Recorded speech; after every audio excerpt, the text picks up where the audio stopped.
Hello everyone, we are back for Cooking Club and we're gonna get started. We are kind of switching gears a little bit with what my original plan was going to be, but I think it's still gonna be pretty great. So we are going to do a brownie with a peanut butter buttercream frosting, and then we're going to sprinkle Biscoff cookies on top. So don't know what we're gonna call that. But the original plan was to do a cookie buttercream, but our Hannaford here does not carry the buttercream, so I decided to switch to peanut butter. All of those items go really well together, so we're gonna roll with it and see what happens. A couple of things that we'll need: a prepared baking dish. So you can see I have already put nonstick on that. And then we need a mixing bowl for the brownie batter. Brownies, you can make them from scratch, but for our purposes, we are just following the exact directions on the box. 2/3 a cup of oil, 1/4 a cup of water, and 2 eggs. And then I've got my eggs over here, oil ready to go, and we'll follow by water after that. And then for my frosting, our buttercream, I'm just gonna set that aside because that bowl's reserved for that. And then got my 1 stick of butter, and then our 2 cups of powdered sugar, and then the remaining jar of peanut butter. So I scooped out 1 cup of peanut butter ready to go for the frosting. You have to do that part first because we're reserving it. We don't want to run out. This is the extra. So what we're going to do when we're ready is pour half of the batter into the pan. We're going to put this in the microwave for a little bit to get it a little bit runny, and then we're going to pour the peanut butter in the middle, and then we're going to top the peanut butter with the remaining brownie batter. So it'll be kind of like a peanut butter filling. And then of course, our yummy Biscoff cookies. We're going to crunch these up. Everyone got about half a package for what I sent home, just because we're essentially sprinkling it. The hardest piece with this is that we have to wait for the brownies to cool entirely before we can frost them, because otherwise it gets all like runny and weird, and we don't like that. So first step is to preheat your oven to 350 degrees. Mine is ready to go. Move this out of the way a little bit. And you will want to have a hand mixer, an electric one. If you don't have one, that's perfectly fine. I would just recommend using a whisk instead of like a spatula, because it's gonna help get some of those, the batter lumps out.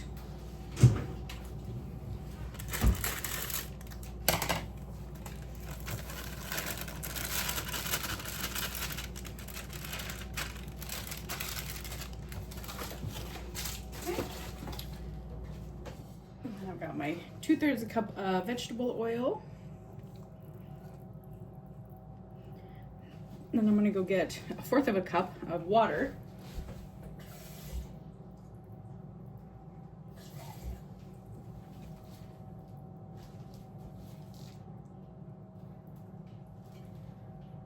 Okay, that's 1/4 cup.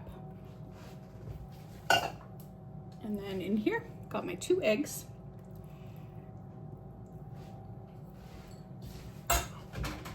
So now what I'm going to do is bring you guys over here.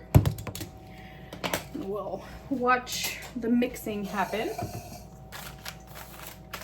Get some of my extras out of the way for the time being. There we go.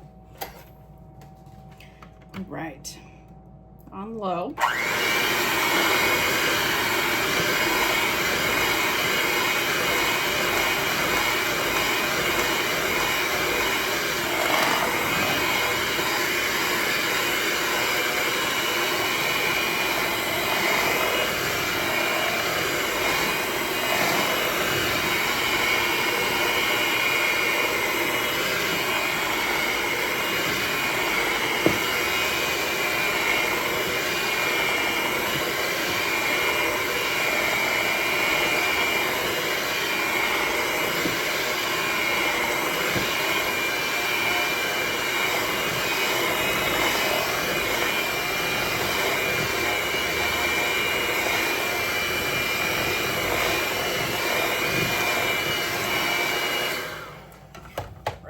Let those drip down for just a second. I don't want to have a lot of waste.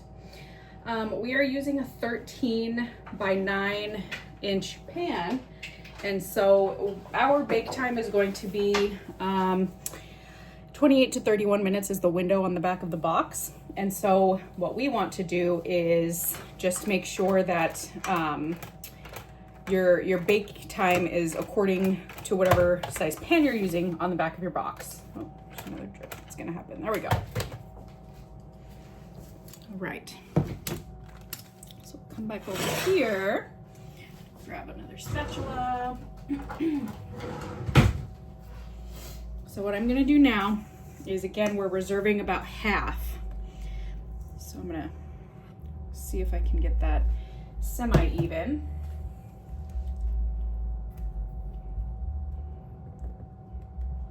And if you're using a smaller dish, you know, there's an 11 by 7, there's an 8 by 8.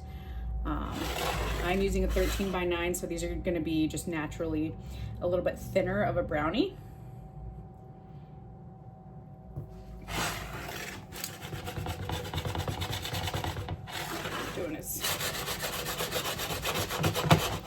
Giving it a shake to try and get it to level out. Then over here, this is what I scooped out. This was the last bit of peanut butter from my jar because I took out the 1 cup we need for the frosting. So I'm gonna put this in the microwave for about 10 seconds and then give it a stir.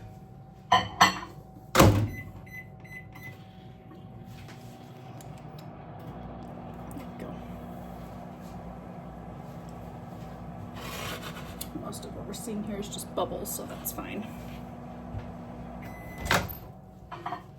And again, when we're doing glass in the microwave, just be very careful to not burn ourselves. So it got a little bit liquidy. We're gonna go 10 more seconds. We don't wanna go too much because we don't wanna fully liquefy it.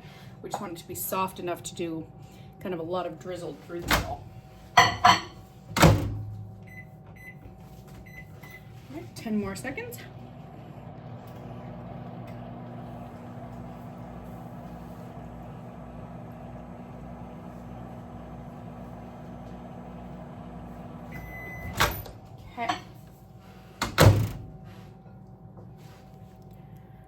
There we go. So that's looking nice and melty.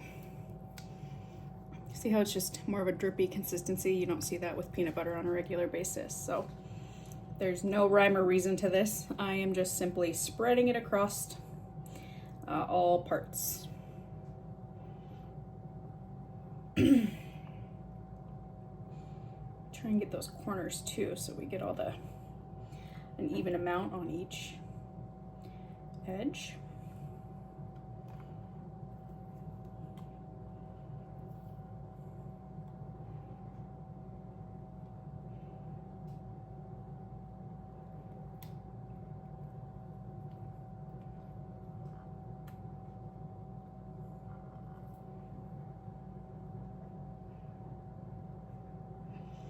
Be a nice big glob of peanut butter in that bite.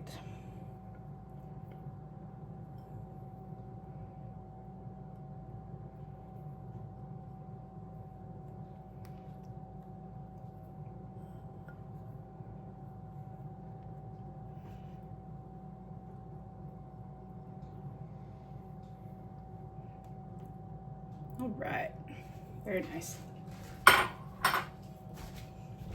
So now, the last half of our brownie batter, we're gonna just try and pour it as even as possible. I don't know that we'll get all the peanut butter covered, but that's okay.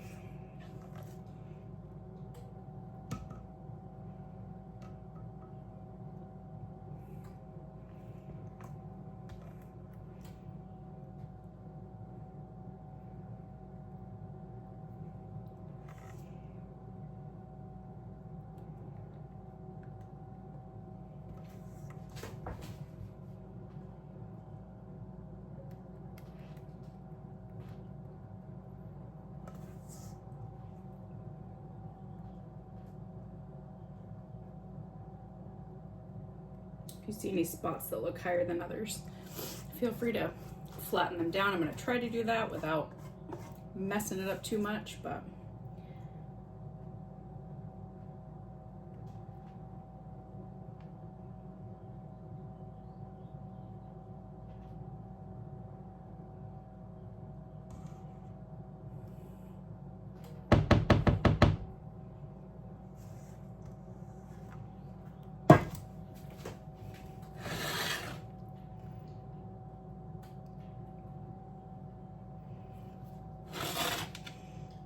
a-okay because we are going to cover this with frosting at the end.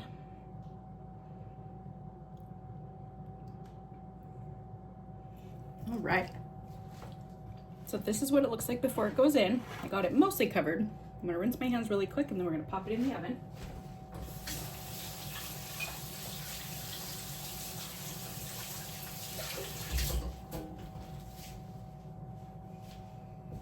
Right, so in this goes. I'm gonna start at 28 minutes. Again, we're not doing a cookie. This is a brownie similar to cake where we're gonna do a toothpick test to see if it comes out clean. The peanut butter, you'll be able to see if it's a chocolate or the peanut butter consistency, but I'm starting at 28 minutes because I am using the 9x13 pan. So like I said before, just make sure that you check what pan size you're using and do that to match whatever the back of the box says. So I will see you back here in a little bit. We're gonna start our frosting next. All right, so just cleaned up a little bit, washed one of my bowls, and now we are taking a full stick of butter. So this is half a cup, and we're just gonna melt it in the microwave a little bit. We're not, softening it. I shouldn't say melting. We're not melting it all the way, we're just softening it. I'm gonna go about 15 seconds.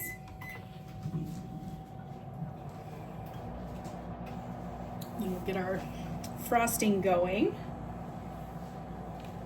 And this is also a step you can wait on if you don't want to do it just yet. Like I said, you have to wait until the brownies are fully cool, otherwise it just turns into a melty mess. Okay, it's looking pretty soft for my liking. Now, I've got a full cup of peanut butter. And we're not melting this peanut butter. This is just for the frosting. So we do want it to be that thicker, like true peanut butter consistency.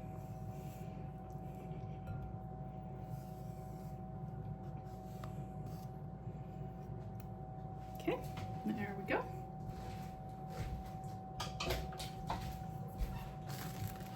And then in goes 2 full cups of powdered sugar.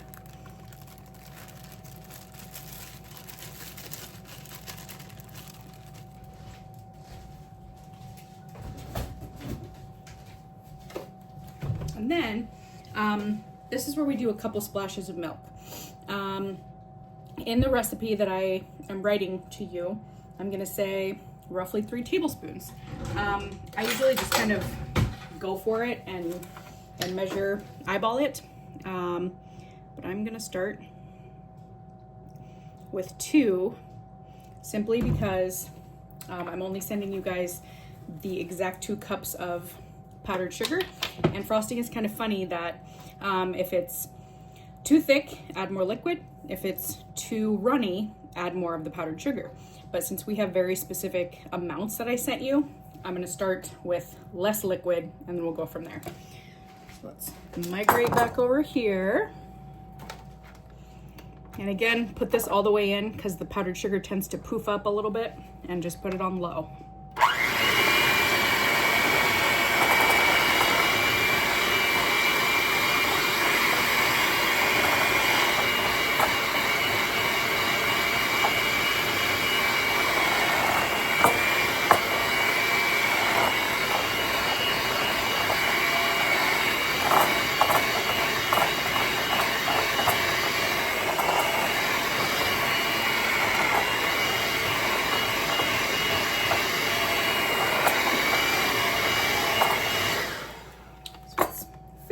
It's thick, but it's, you know, a good amount. So instead of going a full 1/3 tablespoon, normally I would just do a little dash more, but I'm just gonna do like half that much.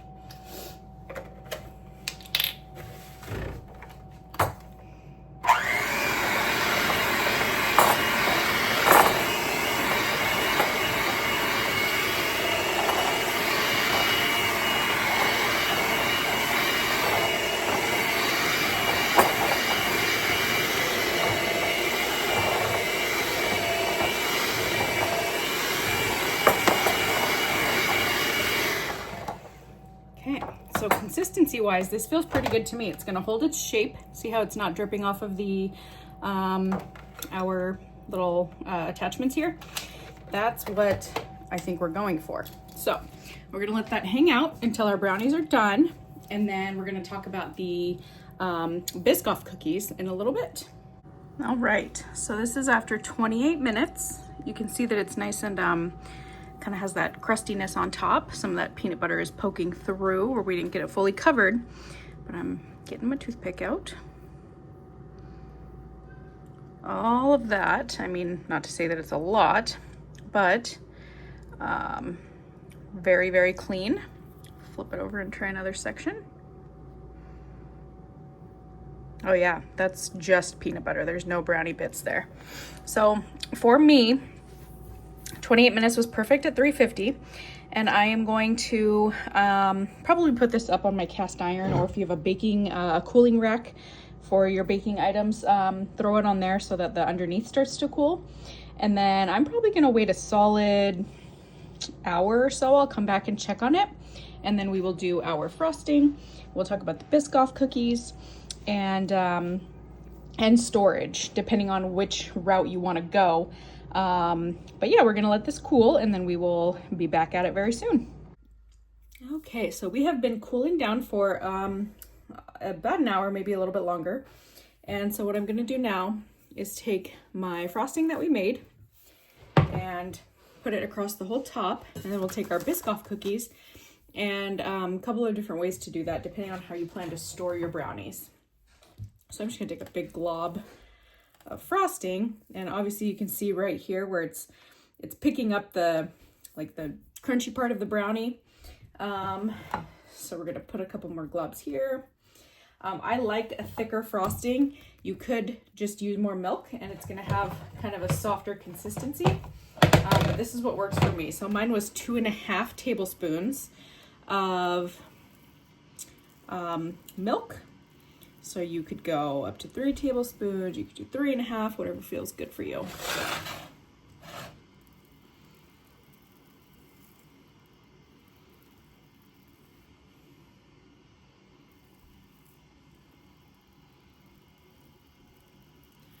So I'm essentially just trying to get it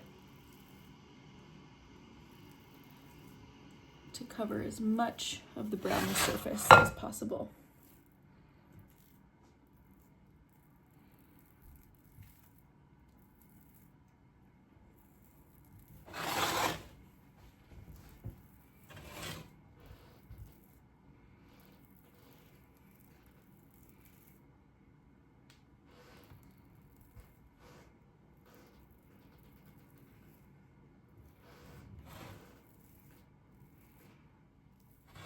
And all my parts that are getting picked up by the chocolate, we're gonna sprinkle the cookie butter, the Biscoff cookies on it. So that'll cover it right up.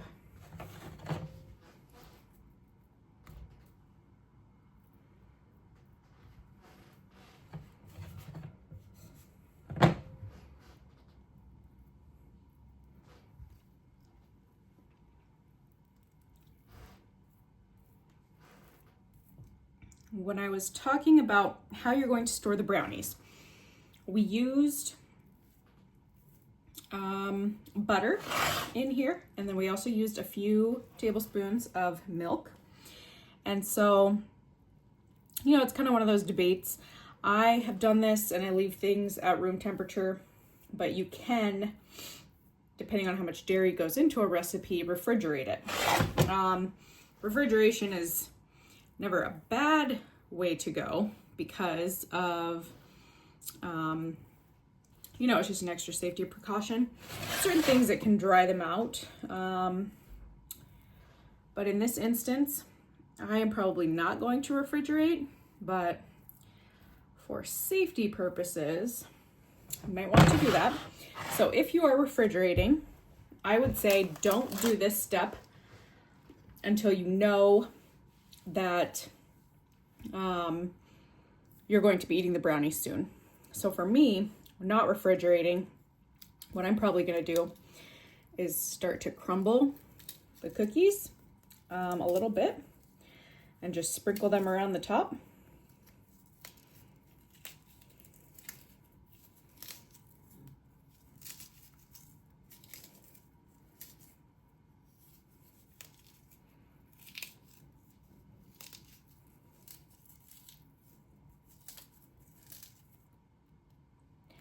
any of those bigger pieces I'm gonna push down into the frosting. What happens when we refrigerate is sometimes when we have a harder material like this, like the cookie, whether it's an Oreo or, you know, a sugar cookie or something like that, like when we've made the mini fruit pizzas, it will get soft in the refrigerator overnight, and we don't want that. So again, pushing down into my frosting that I just added. And everyone got half a pack of these. So you can, you know, experiment with how you want this to look.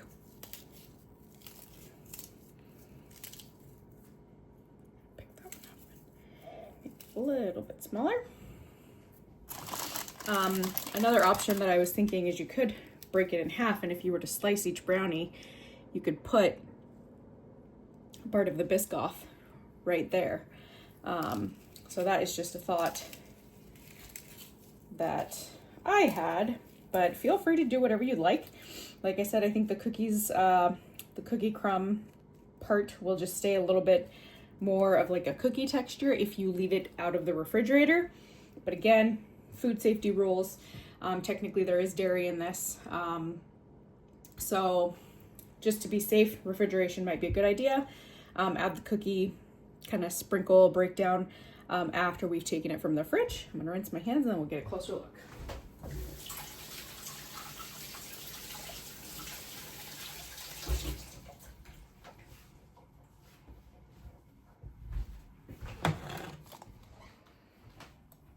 All right, so this is what we have. So we have a brownie base with a peanut butter buttercream frosting and Biscoff cookies sprinkled on top. Like I said in the beginning, this was originally going to be a cookie butter frosting. Couldn't find it at Hannaford. That'll be an adventure for another day when I can look elsewhere. But I really do hope you enjoy this. Let me know what you end up doing with the cookies. And I hope you really like it, and I'll see everyone next week. Next week is actually our last cooking club of the school year. So I am, you know, looking forward to summer, but I will also look forward to having at least one more club with you for the remainder of the year. And if you have any ideas for recipes that you would like to see, send me an email when I send this information out to you. I will see you all very soon, and have a great night. Bye, everyone.